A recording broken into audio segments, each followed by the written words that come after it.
407 years ago, our fathers brought forth upon this continent a new nation, conceived in liberty and dedicated to the proposition that all men are created equal. Now we are engaged in a great civil war, testing whether that nation, or any nation so conceived and so dedicated, can long endure. We are met on a great battlefield of that war.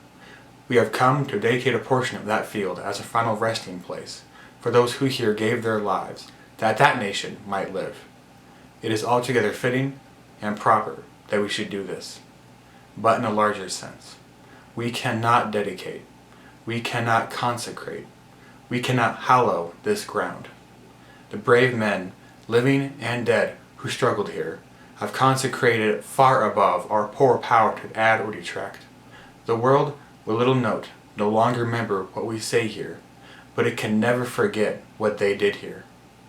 It is for us, the living rather, to be dedicated here to the unfinished work which they who fought here have thus far so nobly advanced. It is rather for us to be here, dedicated to the great task remaining before us, that from these honored dead we take increased devotion to that cause, for which they gave the last full measure of devotion, that we here highly resolve that these dead shall not have died in vain, that this nation, under God, shall have a new birth of freedom, and that government of the people, by the people, and for the people, shall not perish from the earth.